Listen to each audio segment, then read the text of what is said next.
저는 오늘 본문 말씀을 가지고 새벽 3시를 살아가는 자, 새벽 3시를 살아가는 자에게라고 하는 말씀으로 함께 나누고자 합니다.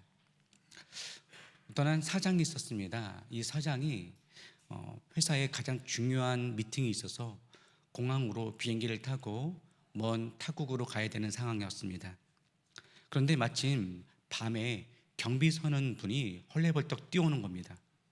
그러면서 사장님께 이렇게 이야기했습니다. 사장님, 꿈이 이상합니다. 제가 꿈을 꿨는데 비행기 사고 나는 꿈을 꿨습니다. 사장님, 다음 비행기 타는 게 어떻겠습니까? 이 이야기를 들은 이 사장님은 마음이 찝찝한 거예요. 그래서 다음 비행기를 탔습니다.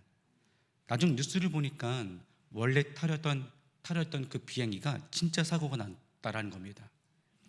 마치 구사일생 된 상황이겠죠. 이제 모든 일정을 마치고 돌아온 이 사장님은 경비원을 불렀습니다. 그리고 자신을 살려준 고마움으로 1억 원을 줬다고 합니다. 그리고 나서 곧바로 해고했다고 합니다. 왜 해고했을까요?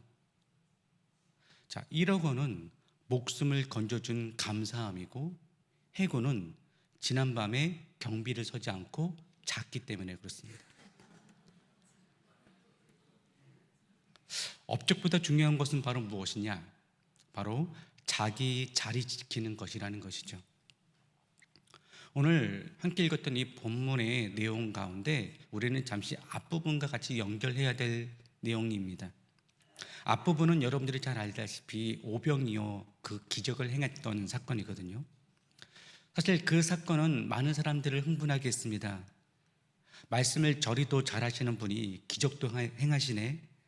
저런 분이 우리 왕이 된다고 한다면 우리는 평생 밥 굶지 않아도 되겠구나 하면서 여기저기서 예수님을 향해 슈퍼스타, 예수, 예수, 예수 하면서 환호성을 부릅니다.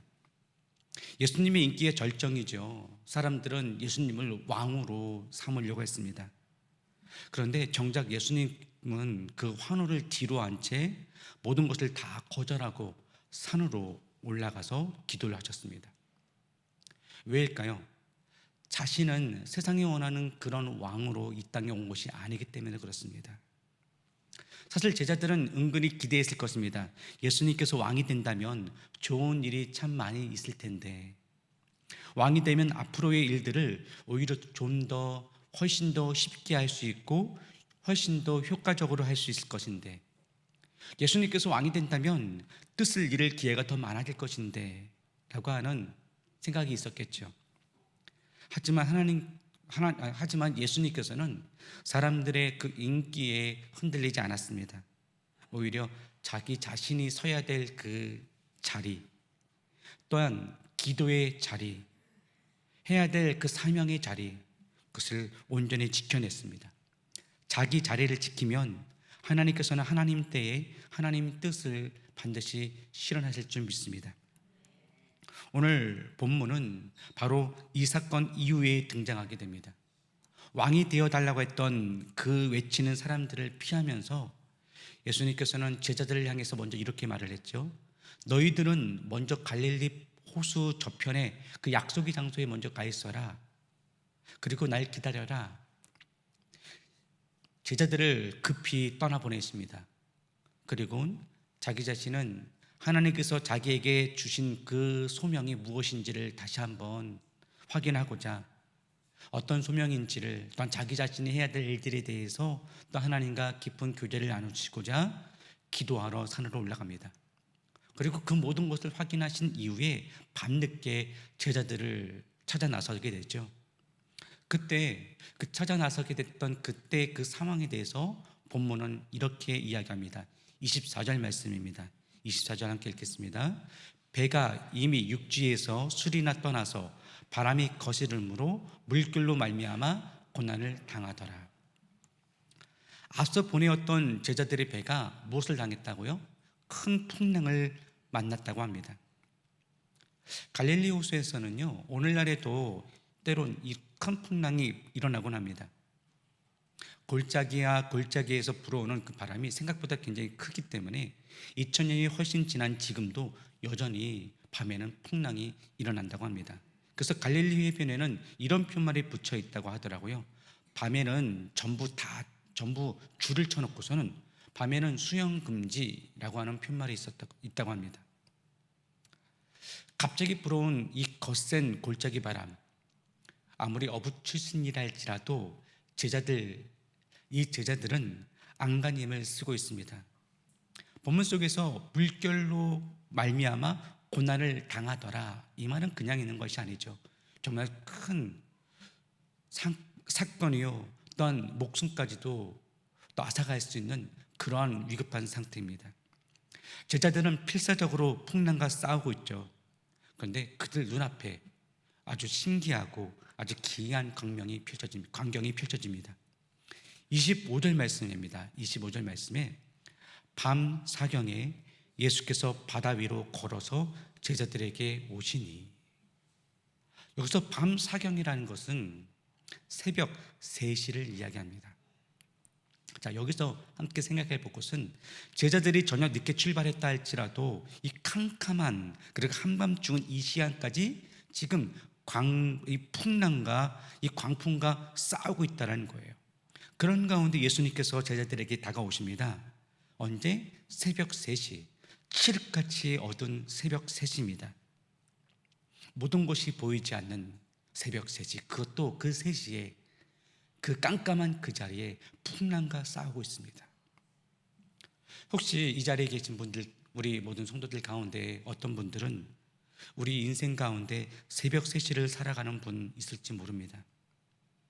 어찌 보면 이토록 힘들었었던 데가 있었을까 하면서 그런 상황, 위급하고도 답답한 상황, 그런 상황에 처해진 그런 그런 성도님들도 있을지 모르겠습니다. 새벽 3시, 칠흑같이 어두운 시간, 나에게 그런 시간이 찾아왔구나. 그런데 여기서 한 가지 우리들이 생각해야 될 것은 있습니다. 새벽 3시, 물론 새벽 3시, 칠흑같이 어두운 시간이요, 또 광풍이 있어 힘들고 고난의 시간일 수 있습니다. 그런데 새벽 3시는 또 어떤 의미를 갖고 있습니까? 곧 아침이 밝아진다는 것입니다.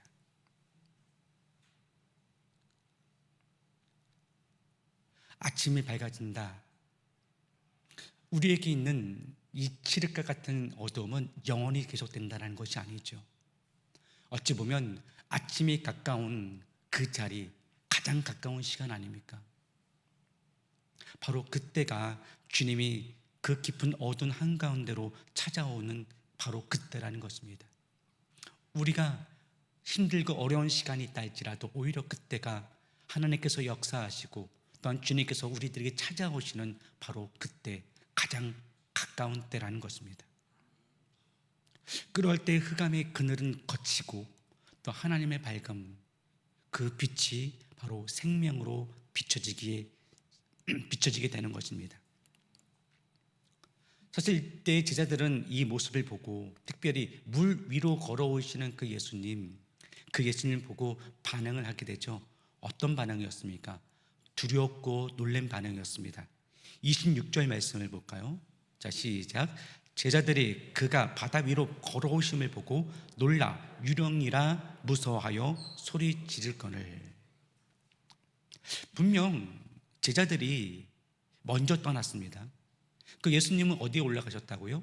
산 위에 기도하러 올라가셨습니다. 더구나 지금 제자들의 이 배는 벌써 술이나 떠난 상태입니다. 예수님이 배를 타고 왔다 할지라도 홀로 노를 저 자신들의 배를 따라잡는다라는 것, 그것은 말도 안 되는 그런 상황이었을 것입니다. 근데 게다가 예수님이 어떤 모습으로 다가왔다고요? 물 위로 걸어왔다라는 거예요. 전혀 상상할 수도 없을 그러한 모습이죠. 오늘 이 사건을 기록하고 있는 이 저자, 이 마태는 그 순간 제자들이 이렇게 얘기했다고 합니다. 앗 유령이다, 앗 귀신이다, 이렇게 소리쳤다고 기록하고 있습니다. 우리는 여기서 한 가지 찾아볼 수 있는 것은 제자들이 갖고 있는 이 고정관념이라는 겁니다. 어떤 고정관념일까요? 상식적으로 사람은 물 위로 걸을 수 없다. 맞죠? 물 위로 걷는 건 고로 귀신이나 유령이다. 이렇게 갖고 있는 생각이 있었다는 것입니다. 하지만 성경은 무엇을 말하고 있습니까? 예수님이 실제로 물 위를 걸으셨건, 또 제자들이 너무 기지맥진한 상태에서 헛것을 보았건, 마태가 또 그 상황을 좀 과장해서 서술했던 간에 사실 그것은 그리 중요한 것이 아니라는 점, 그 부분을 이야기하고 있습니다. 최소한 이 마태는요, 이 본문을 이야기할 때에, 또한 서술할 때에 그저 예수님께서는 신통한 분이다, 물 위를 걷는 아주 기적을 행하시는 분이다, 능력이 많으신 분이다, 이것을 말하기 위함이 아니었다라는 것입니다. 물 위를 걸어가신 것, 신기하다, 이 부분을 얘기한 것이 아니라, 또 더구나 우리가 얻은 이 구원, 우리가 선물로 받은 이 구원, 예수님이 물 위에 걸었기 때문에 우리가 이 선물 받은 것입니까? 아니지 않습니까? 이 사건을 통해서 말하고자 하는 바가 무엇인지 우리는 좀 더 생각해 봐야 될 거라고 생각합니다. 예수님은 특별하다, 예수님은 특별하다는 것을 이야기하는데, 그 특별함이 물 위를 걸었기 때문에 특별하다는 것이 아니라, 그 특별함은 바로 무엇이냐? 마태가 말하고자 하는 말은 바로 예수님은 하나님의 아들이다, 바로 이 부분을 이야기하고자 했던 것입니다. 이 기적을 통해서 이를 믿고 고백하게 했던 것이 바로 무엇이냐? 하나님의 아들이구나, 예수님은 하나님의 아들이구나. 여러분, 오늘 이 시간 우리들 다시 한번 우리의 고백을 생각해 봤으면 좋겠습니다. 예수님을 하나님의 아들로 고백하십니까? 베드로가 했던 그 고백, 예수는 그리스도시요 살아계신 하나님의 아들입니다 라고 했던 그 고백, 나 또한, 이 자리에 있는 우리 모든 성도님들 또한 이 복음서의 이 기자들처럼 나도 동일하게 바라보고 있느냐라는 것입니다. 그렇다면 나는 이 사건을 접하고 있는, 이 사건을 또 읽고 묵상하고 있는 나는 어떠한가라는 겁니다. 아니, 말도 안 돼, 어떻게 사람이 물을 위에 걸어? 우리는 이것을 가지고 걸을 수 있다 없다 이 부분을 이야기하고자 하지만, 그러나 마태의 저자는 그것이 아니라 하나님의 아들이다, 진정 하나님의 아들이다라는 것을 말하고자 함이었죠.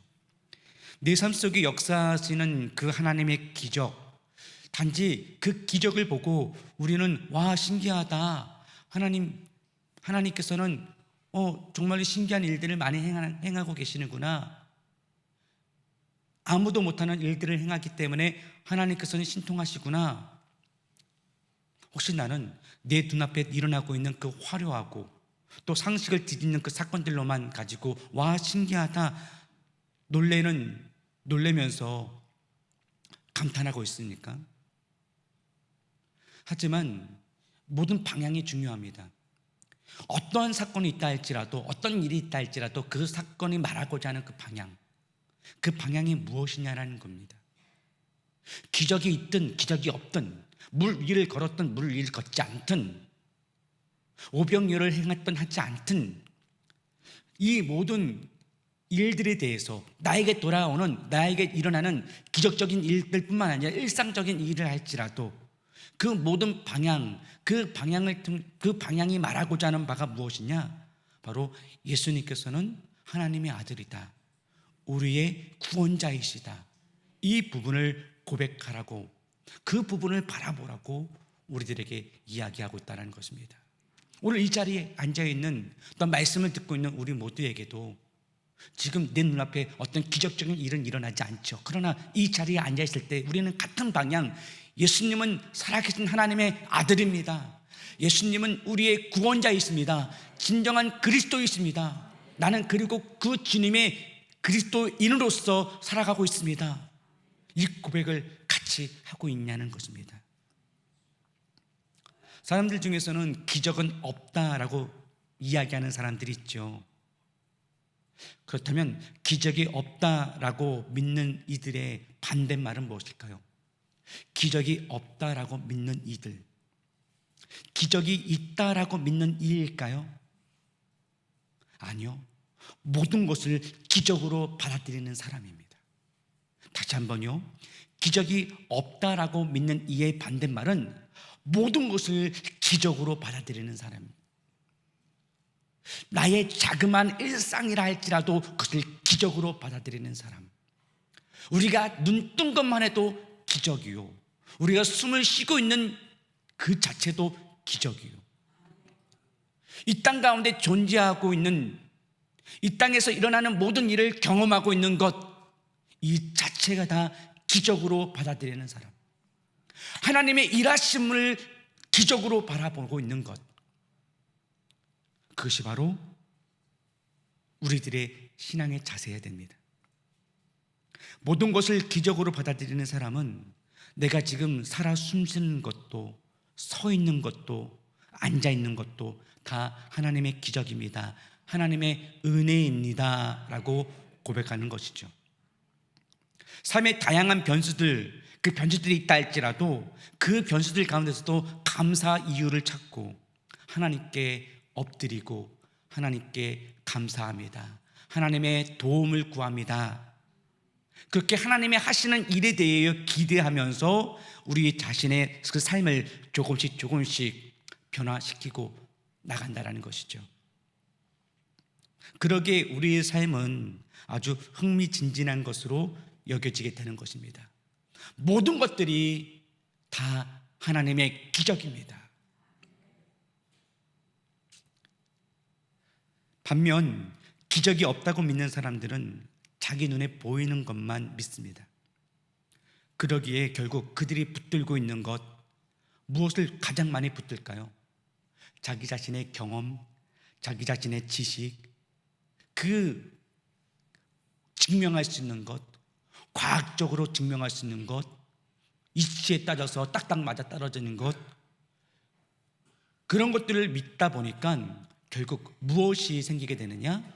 고정관념이 생긴다는 것입니다. 이에 우리 성도들이 선택해야 될 것은 무엇일까요? 고정관념에 붙들려 내가 살아온 그 방식을 그대로 지켜내며 그것대로만 살아가는 것, 그것을 선택할 것입니까? 아니면 그것을 뛰어넘어 내가 갖고 있는 그 상황과 여건, 내가 갖고 있는 지식과 경험, 그 모든 것을 뛰어넘어 일하시는 하나님께 우리는 모든 것은 다 기적입니다 라고 응답하면서 흥미진진한 삶을 살아갈 것입니까? 여러분들은 어떤 것을 선택할 것입니까? 바로 선택의 몫은 우리들에게 있는 것이겠죠. 본문 속에서 사람의 물 위를 걷는 이 놀라운 광경, 어찌 보면 제자들의 상식을 깨는 이야기요, 고정관념이 깨진 그 자리입니다. 예수님께서는 말씀하십니다. 안심하라. 내니 두려워하지 말라. 그러면서 32절과 33절 결론을 이렇게 맺습니다. 32절, 33절 읽겠습니다. 자, 시작. 배에 함께 오르매 바람이 그치는지라. 배에 있는 사람들이 예수님께 절하여 이르되 진실로 하나님의 아들이소이다. 다시 한번요. 이 마지막 부분에 제자들이 뭐라고 말했다고요? 진실로 하나님의 아들이소이다. 마태는 결국 이 제자들이 이 사건을 겪음을 통해서 어떤 고백을 하게끔 했느냐? 예수님은 하나님의 아들이십니다. 하나님의 아들로서 고백하게 되었다는 겁니다. 한번 오병이어 사건을 잠깐 볼까요? 앞서 사람들은 그 기적을 행했던 그 일들을 보면서 사람들이 뭐라고 말했습니까? 우리 왕이 되어 주십시오. 우리의 왕이 되어 주십시오. 당신이 우리의 왕이 된다면 우리에겐 정말로 행복한 시간들이 펼쳐질 것입니다. 사람들의 왕으로서, 세상 사람들이 원하는 그런 왕으로서 보게 되었죠. 제자들도 그것을 은근히 기대했을 것입니다. 그런데 그 모든 것을 다 내려놓고 제자들 먼저 떠나게 했던 그 자리, 이제 그 바다 한가운데서 예수님을 만나게 됩니다. 그리고 그 바다에서 그 예수님을 자기가 있는 그 배에 모셔드립니다. 그리고 그 자리에서 그네들은 엎드리며 뭐라고 고백합니까? 진실로 예수님은 하나님의 아들이십니다. 우리가 이 내용을 보게 될 때 한 가지 또 주목해야 될 사건이 그 가운데 결론과 물 위를 걸으신 그 예수님 사이에 하나의 사건이 들어가 있음을 보게 됩니다. 바로 베드로의 이야기가 그 안에 들어가 있죠. 이런 내용입니다. 물 위를 걸어오시는 예수님을 보고 귀신이다, 유령이다 라고 소리 지르고 있는 그때에 베드로는 그 상황 속에서 예수님께 이런 제안을 합니다. 28절 말씀입니다. 베드로가 대답하여 이르되 주여 주님이시거든 나를 명하사 물 위로 오라 하소서 하니. 물 위로 오라 하소서, 물 위를 걷게 하소서. 선생님 맞다면 제게 명령해 주세요.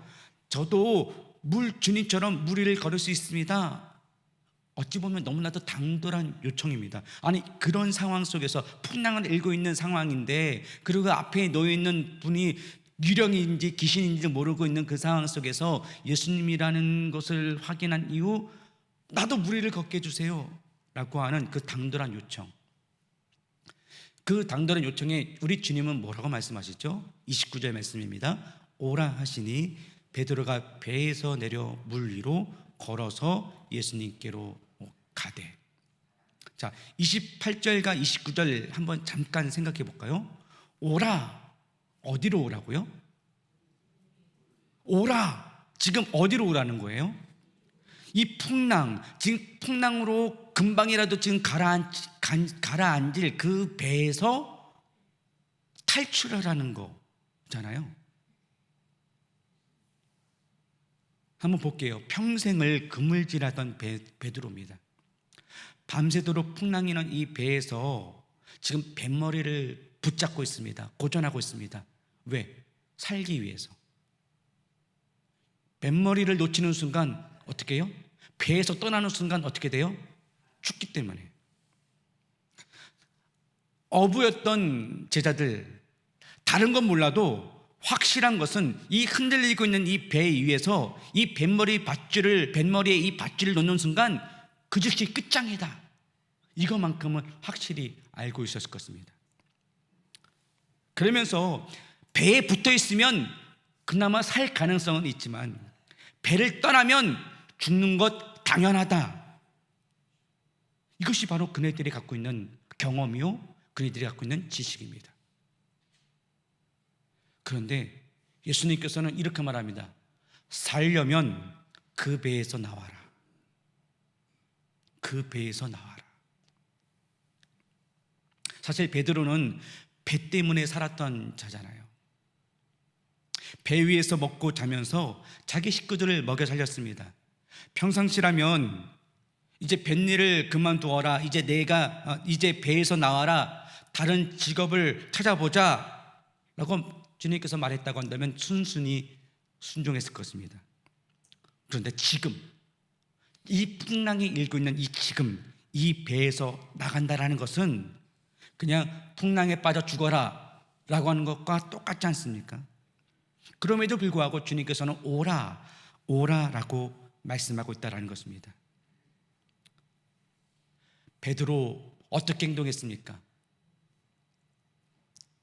놀랍게도 베드로는 그 배에서 탈출하여 물 위를 걸어서 예수님께 나왔다라고 성경은 기록합니다.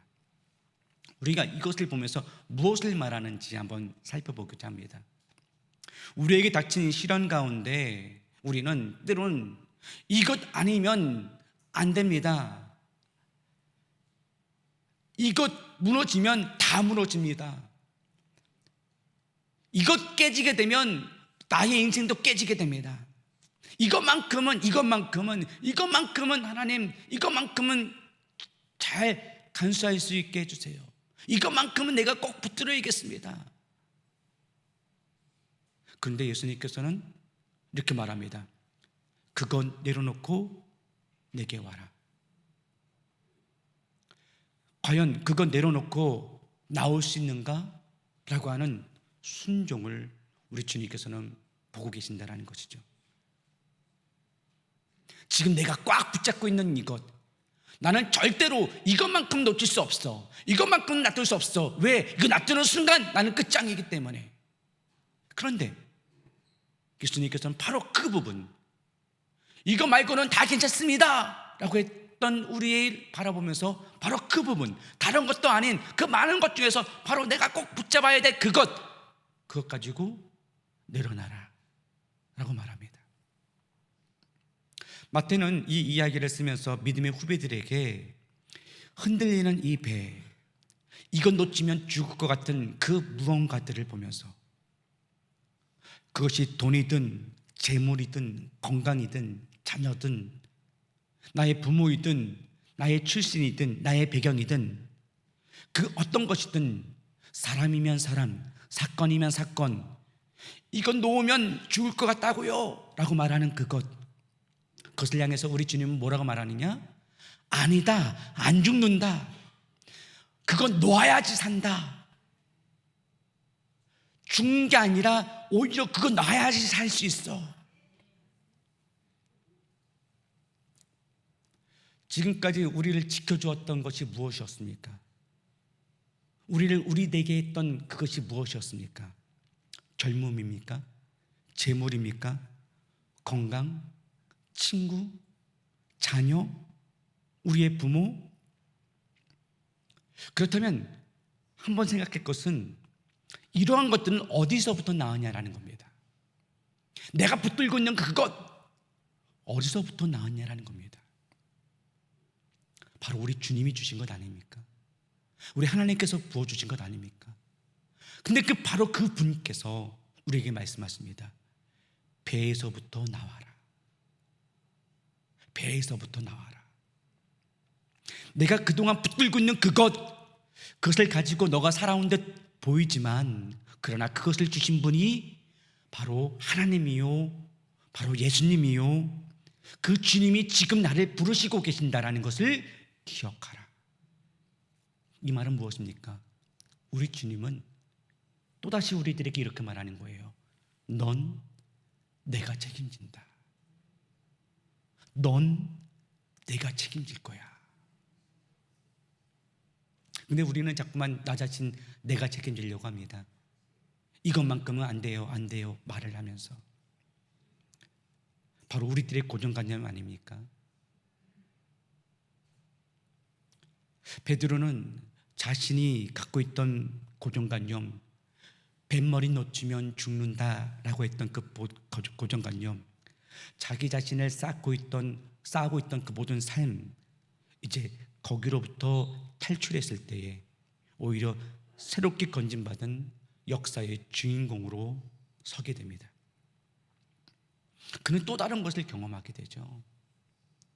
그 고정관념에서 벗어나자 그는 놀라운 것을 경험하게 됩니다. 하나님께서 나를 책임져 주시구나. 이 물 위에서도, 이 강풍 위에서도 죽지 아니하도록 나를 살리시고 계시는구나. 오늘 우리들이 내려놓아야 될 배, 내가 넘어서야 될 그 고정관념 어떤 것입니까? 우리가 하나님의 놀라운 은혜를 체험하는 그 인생, 그것이 나날이 내가 숨쉬는 것조차도 하나님의 은혜입니다, 모든 것이 하나님의 기적입니다 말하는 그 자리에 있어서 우리가 정말 집중해야 될 것은 무엇입니까? 바로 예수님 때문에 내가 살았습니다. 지금 나를 살리시는 분은 주님밖에 없습니다. 바로 그 삶, 그 고백, 한편으로서는 내 삶의 임자는 나였습니다 라고 했던 그 고백에서 이제 나의 삶의 주인은 주님이십니다 라고 하는 그 고백으로 바꾸는 것, 그것이 바로 우리들이 고정관념을 탈피해서 그 배에서 내려와 주님께 모든 것을 맡기며 나의 모든 인생에 책임지는 분은 주님입니다. 그럴 때 우리는 비로소 그 풍랑이는 바다 위로 우리의 걸음을 한 발자국 한 발자국 내디딜 수 있는 것입니다.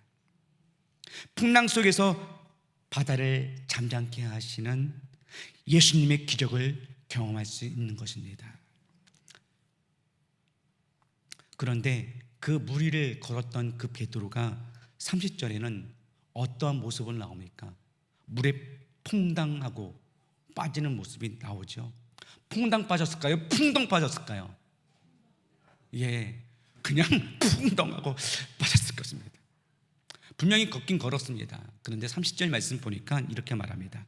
바람을 보고 무서워 빠져가는지라 소리 질러 이르되 주여 나를 구원하소서 하니.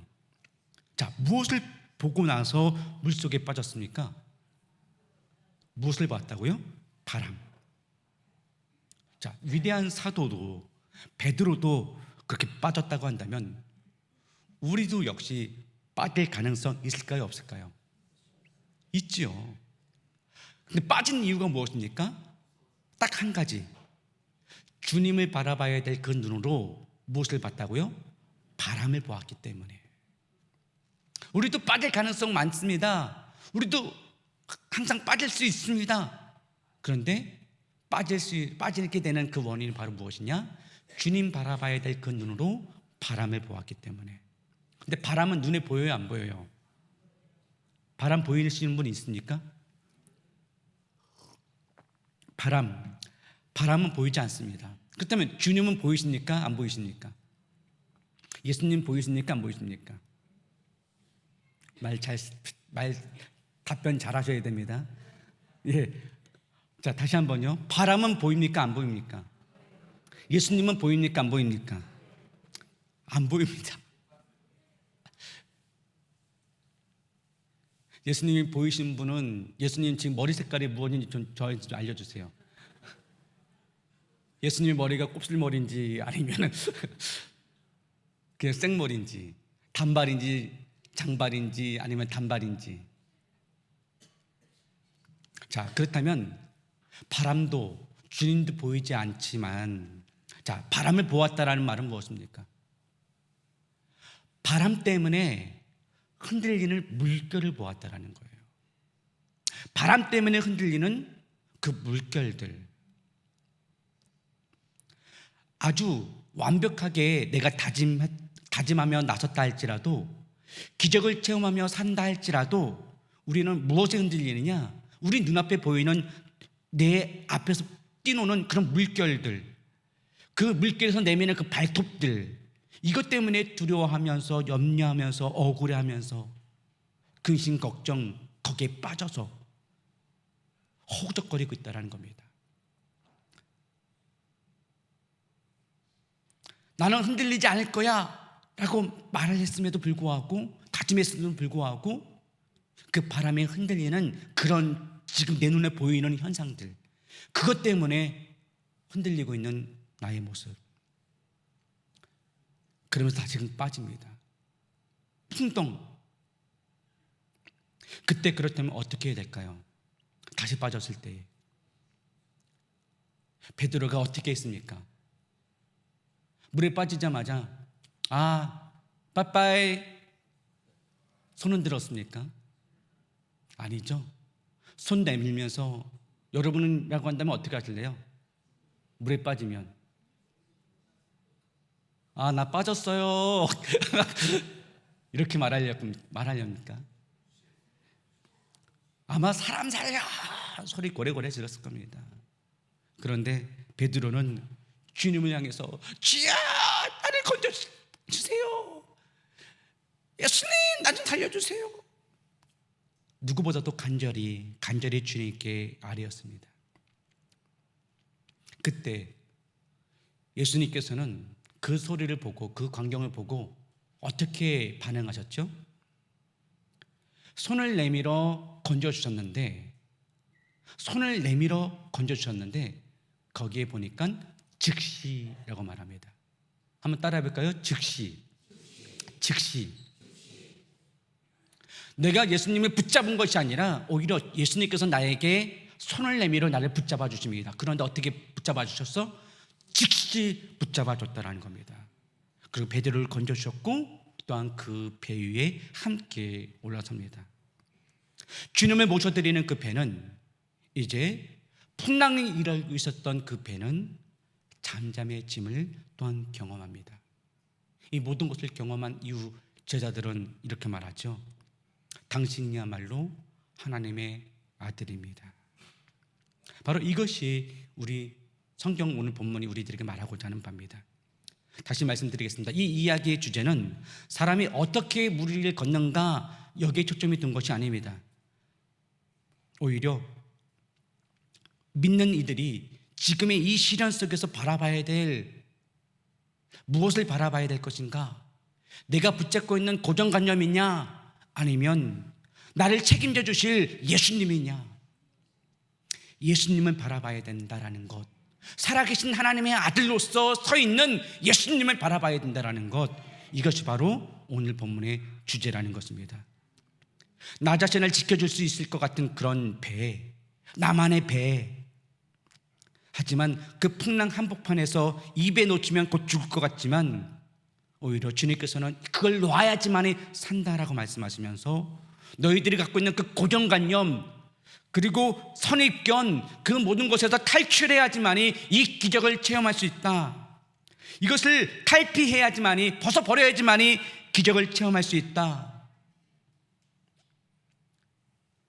우리들이 나가는 모든 영적 여정의 그 길 속에서 주님께 모든 것을 맡기고 나아가는, 한편으로서 내 모든 것들을 다 내려놓는 그런 모험도 필요하다라는 것을 주님은 말씀하고 계십니다.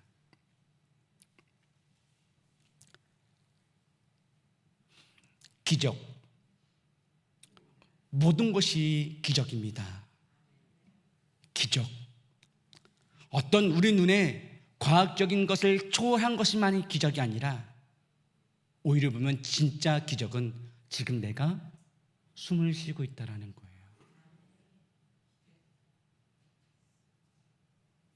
우리가 지금 공기를 마실 수 있다라는 것, 이것 또한 기적이요. 지금 이 자리에서 말을 했을 때 그 말을 내가 하고자 하는 그 말을 듣고 있는 이들이 있다라는 것, 이것이 전달된다라는 것, 이 자체가 다 기적입니다. 그렇다면 우리가 이제